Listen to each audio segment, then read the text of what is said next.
बिस्मिल्लाहिर्रहमानिर्रहीम, अस्सलाम वालेकुम। Welcome back to my YouTube channel it's sam's biology. Dear students, आज के इस वीडियो लेक्चर के अंदर हम डिस्कस करने जा रहे हैं चैप्टर नंबर 2 का next portion, that is viruses. जब हमने इस चैप्टर को स्टार्ट किया था तो मैंने आपको बताया था कि रॉबर्ट वाइट टेकर ने पूरी दुनिया के जितने भी लिविंग ऑर्गेनिज्म जो नोन हैं उनको 5 किंगडम्स के अंदर क्या कर दिया, डिवाइड कर दिया। किंगडम मोनेरा के अंदर बैक्टीरिया आ गया, किंगडम प्रोटिस्टा के अंदर सारे प्रोटिस्ट आ गए, किंगडम फंजाई के अंदर फंजाई आ गई, किंगडम प्लांटी के अंदर सारे प्लांट्स आ गए और किंगडम एनिमिलिया के अंदर तमाम एनिमल्स आ गए। लेकिन अभी भी कुछ ऐसी एंटिटीज, ऐसे पार्टिकल्स, ऐसे ए सेलुलर इन्फेक्शियस एंटिटीज जो हैं वो मौजूद थी दुनिया के अंदर, जिनको क्लासिफाई नहीं किया गया क्योंकि इनके कुछ कैरेक्टर्स लिविंग के जैसे हैं और कुछ कैरेक्टर्स नॉन लिविंग के जैसे हैं। इसी वजह से हम क्या करते हैं, हम देखते हैं कि जो वायरसेस हैं बेसिकली दे आर या वायरसेस आर ए सेलुलर। सबसे पहली बात यह है कि ये ए सेलुलर हैं और उसके बाद microscopic, a cellular microscopic obligate intracellular, यानी कि सेल के अंदर जाकर रहने वाले ऑब्लिगेट इंट्रासेलुलर इंफेक्शियस एंटिटी। आप पार्टिकल इसको कह लें, ठीक है, पार्टिकल, क्योंकि इसके अंदर कोई भी किसी किस्म की सेलुलर ऑर्गेनाइजेशन नहीं मौजूद, तो इनको हम क्या बोलते हैं, ये पार्टिकल्स हैं। So these are microscopic a cellular obligate intracellular infectious entities, यानी कि सेल के अंदर जाएंगे, वहां पर जाके अटैक करेंगे और इंफेक्शियस मीन इन्फेक्शन काज कर देंगे। ये आपके पास क्या कहलाते हैं, वायरसेस कहलाते हैं। अब वायरसेस जो हैं इनका स्ट्रक्चर जो है अगर उसको देखा जाए तो जब ये एक होस्ट की बॉडी से बाहर होते हैं, यानी कि जिनके अंदर ये बीमारी पैदा करते हैं, जब उनकी बॉडी के बाहर होते हैं तो ये क्रिस्टल की शक्ल में होते हैं, यानी कि बेजान होते हैं। और जब ये उनकी बॉडी के अंदर होते हैं तो ये ऐसे सीवियर किस्म के इन्फेक्शन काज करते हैं कि बंदे की इवन दैट डेथ हो जाती है। जैसे आपके पास कोविड-19 है, आप बहुत ज्यादा फेमिलियर होंगे। कोरोना वायरस वो एक वायरस था, एंटिटी है, एक ए सेलुलर पार्टिकल है। अब मैं उम्मीद करूंगा कि आपको कम से कम समझ आ चुकी होगी, ठीक है। उसके बाद अगर हम इनके साइज की बात करते हैं तो हमारे पास सबसे छोटा वायरस जो है वो 20 नैनोमीटर का, दैट इज पार्वो वायरस, ठीक हो गया। उसके बाद हमारे पास जो 250 नैनोमीटर का, दिस इज पॉक्स वायरस, जो सबसे बड़ा वायरस है, ठीक है। ये आपके पास 10 to 1000 टाइम जो है बैक्टीरिया से क्या है, छोटे होते हैं। इनसे बैक्टीरिया इतने गुना जो है वो बड़ा होता है। फिर जब हम इसके स्ट्रक्चर की बात करते हैं वायरसेस के, तो इसके स्ट्रक्चर में दो मेन चीजें हमें देखने को मिलती हैं। एक हमें देखने को मिलती है कोर और दूसरा देखने को मिलता है कोट। सबसे पहले हम कोर देखेंगे, ठीक है। कोर के अंदर इसके पास न्यूक्लिक एसिड है, या तो इसके पास होगा प्यारे बच्चों डीएनए या फिर क्या होगा, आरएनए, ठीक है। या ये डीएनए वायरस होगा या ये आरएनए वायरस होगा, दोनों चीजें इसके अंदर मौजूद नहीं होंगी, ये बात याद रख लें। ये इसकी सेंट्रल कोर होती है जहां पर इसका जेनेटिक इंफॉर्मेशन पड़ी होती है, या जीनोम पड़ा होता है, या इसके जीन्स पड़े होते हैं, या इसका जो डीएनए या आरएनए पड़ा होता है, ये चीज क्या कहलाती है, दिस इज कॉल्ड कोर। और इसकी कोर के अंदर इसके अलावा कुछ सम जो वायरसेस है उनके पास क्या होती है, प्रोटीन्स भी मौजूद होती हैं, और ये प्रोटीन्स क्या कहलाती हैं, एंजाइम्स। इनकी कोर के पास क्या क्या चीज होती है, एक न्यूक्लिक एसिड और दूसरी क्या चीज है, एंजाइम्स मौजूद होते हैं। वो मैं आपको आगे इसके अंदर जब समझाऊंगा तो आपको पता चल जाएगा, या इसमें भी मैं आपको बताऊंगा। नेक्स्ट आता है कोट। जब इनके कोट की बात की जाए, फॉर एग्जांपल अगर मैं कोर बताऊं इस वायरस की, तो इस वायरस में ये डीएनए मौजूद है, ठीक है प्यारे बच्चों। तो ये इसकी क्या है, कोर है। और ये जो इसके ऊपर आपको नजर आ रहा है ना, दिस इज कॉल्ड कोट। ये इसके ऊपर इसकी कोर को क्या करता है, सेव करता है, ये क्या कहलाता है, कोट। इसी तरह से ये सेंट्रल कोर है, इसके ऊपर एक ये कवरिंग है और एक ये कवरिंग है, ये दोनों मिलकर क्या कहलाती हैं, कोट कहलाती है। दोनों मैंने डायग्राम इसीलिए बनाई। अच्छा जी, जब हम कोट की बात करते हैं तो हम कहते हैं कि यहां पर एक प्रोटीन से मिलकर बना हुआ स्ट्रक्चर है। क्या, प्रोटीन से मिलकर बना हुआ स्ट्रक्चर है, जिसको हम क्या बोलते हैं, कैप्सिड का नाम देते हैं। अच्छा, कैप्सिड जो है वो किस चीज से मिलकर बना होता है, कैप्सोमेयर, यानी कि छोटे छोटे सब यूनिट्स मिलते हैं और वो एक बड़ा सा स्ट्रक्चर बनाते हैं जिसका नाम क्या है, कैप्सिड। इस वायरस को कैप्सिड के अंदर मौजूद कैप्सोमेयर की तादाद से भी क्या किया जाता है, वेरीफाई किया जाता है या आइडेंटिफाई किया जाता है। जैसे आपके पास 162 कैप्सोमेयर बनते हैं किसके अंदर, हर्पीज वायरस के अंदर, ठीक है। ये जो वेस्कुलर लाइन, ये जो मुंह पे छाले बन जाते हैं, विजाइना पे छाले बन जाते हैं, जो है जेनिटिलिया पे, मेल जेनिटिलिया पे, पिनाइल एरिया पे छाले बन जाते हैं, या फिर जो आपको कॉमन कोल्ड वगैरह जो काज करते हैं उसमें ये वायरसेस जो है वो इन्वॉल्व होते हैं। और जो 252 कैप्सोमेर वाला वायरस है वो आपके पास एडिनो वायरस, ठीक है। इसके पास कितने कैप्सोमेर होते हैं? 252 कैप्सोमेयर्स होते हैं। उसके बाद कैप्सिड की तो आपको समझ आ गई कि इसके डीएनए को या आरएनए को जो चीज प्रोटेक्ट करेगी वो कैप्सिड कहलाएगा। फॉर एग्जांपल ये डीएनए है, इसके ऊपर ये जो कवरिंग है ये क्या कहलाती है? कैप्सिड कहलाती है।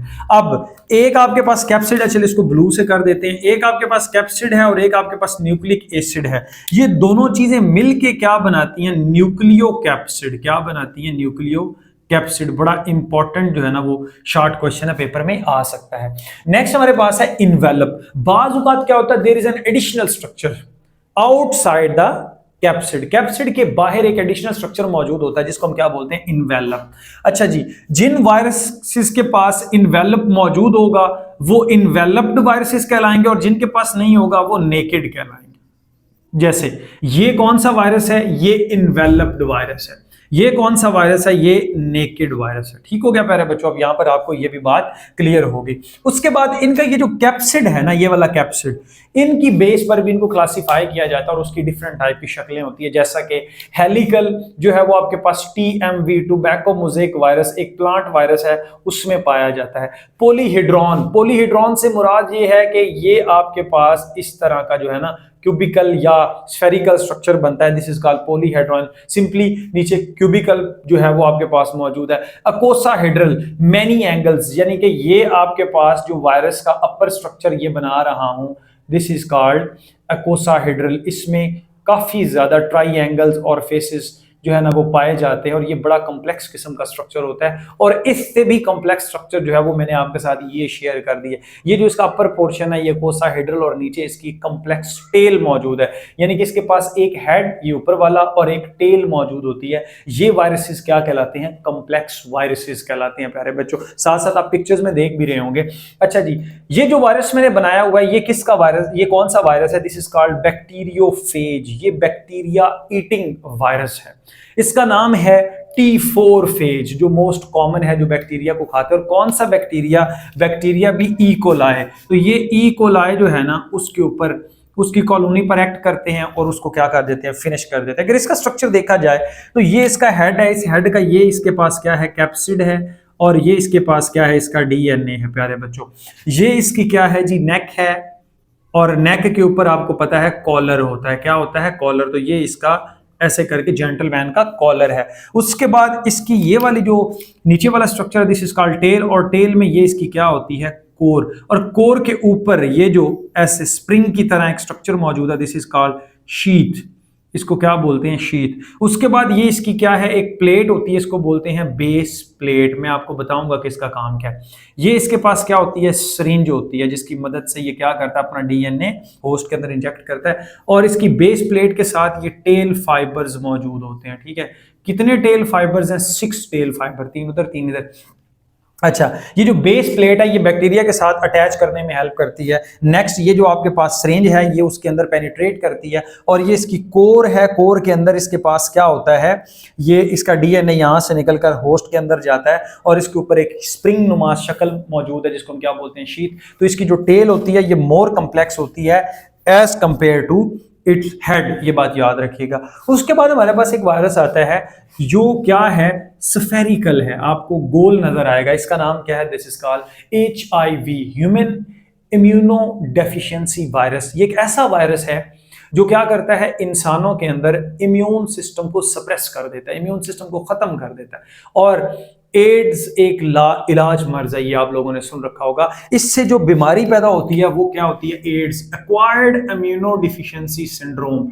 एक्वायर्ड इम्यूनो डेफिशिएंसी सिंड्रोम, ये इसकी एब्रिविएशन है एड्स। इसमें क्या होता है? आपकी बॉडी के व्हाइट ब्लड सेल्स के ऊपर ये अटैक करता है, स्पेशली CD4 सेल्स या T लिम्फोसाइट्स के ऊपर ये क्या करता है? अटैक करता है और उनको फिर क्या कर देता है? खत्म कर देता है, जिससे इम्यून सिस्टम इंसान का डाउन हो जाता है और फिर अल्टीमेटली क्या होनी है? डेथ होनी है। ठीक है। अच्छा, अगर इसका स्ट्रक्चर देखा जाए HIV का, तो यहां पर आपको ये जो बाहर नजर आ रहा है ये इन्वेलप है। अब इन्वेलप के बारे में खास बात यह है कि ये जो होस्ट होता है उसकी मेम्ब्रेन से मिलकर बना होता है। सो हम कहते हैं होस्ट की मेम्ब्रेन से मिलकर बना होता है। ये बिल्कुल जो ह्यूमन की अगर बात की जाए, ये ह्यूमन का वायरस है तो ह्यूमन की जो मेम्ब्रेन है बिल्कुल ये वही सेम मेम्ब्रेन होगी, but they have some spikes, इसकी स्पाइक्स मौजूद होती हैं और इन स्पाइक्स के ऊपर क्या मौजूद होती हैं, ग्लाइकोप्रोटीन, डिफरेंट टाइप की ग्लाइकोप्रोटीन होती हैं।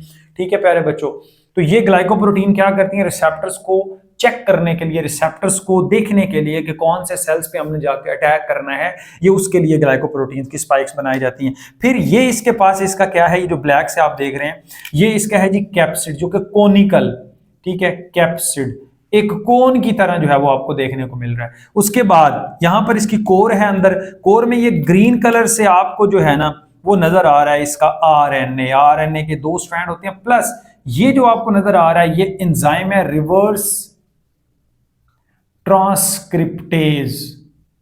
ये एक ऐसा एंजाइम है जो रिवर्स ट्रांसक्रिप्शन करवाता है। रिवर्स ट्रांसक्रिप्शन से मुराद क्या है, ये आरएनए है तो ये आरएनए से क्या बनवाएगा, डीएनए बनवाएगा। This is process is called reverse transcription. और जिन जिन वायरसेस के अंदर ये एंजाइम मौजूद है या रिवर्स ट्रांसक्रिप्शन का प्रोसेस मौजूद होता है उनको हम क्या बोलते हैं, रेट्रोवायरसेस का नाम देते हैं। और रेट्रोवायरसेस का दूसरा नाम ऑन्कोवायरसेस हैं जो कि कैंसर काज करते हैं प्यारे बच्चों। तो ये जो स्ट्रक्चर है ये किसका था आपके पास, ये वायरस का स्ट्रक्चर, वायरस भी कौन सा, एचआईवी। इसके अलावा ये इसके पास एक एंजाइम होता है, इसका नाम है इंटेग्रेज। अब आपको सारा कॉन्सेप्ट क्लियर हो गया होगा कि कोर के अंदर इसका या तो डीएनए या आरएनए, यहां पर हमने बनाया डीएनए, यहां पर हमने बनाया आरएनए, ठीक है। इसके कोर के अंदर इसके पास एंजाइम्स मौजूद है, वो भी मैंने आपको बता दिया। उसके बाद कोट है, कोट के ऊपर एक एडिशनल कोट होता है जिसका नाम क्या है, इन्वेलप। जिन वायरसेस के पास इन्वेलप है वो इन्वेलप, जिनके पास इन्वेलप नहीं है वो क्या कहलाते हैं, नॉन इन्वेलप्ड, और we can say naked viruses. AIDS के बारे में मैंने आपको बता दिया। एड्स जो है प्यारे बच्चों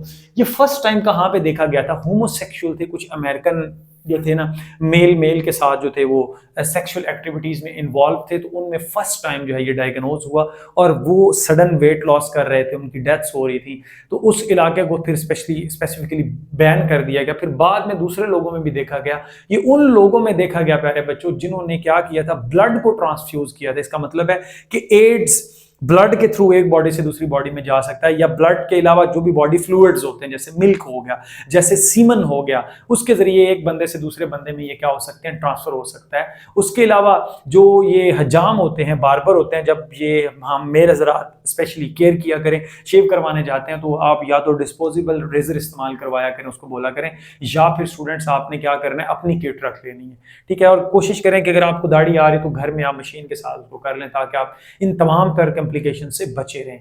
और उसके साथ साथ ये जो वायरस है याद रख लें ये होस्ट स्पेसिफिक है। यहां पर ये मैं बात, एचआईवी जो वायरस है ये होस्ट स्पेसिफिक है।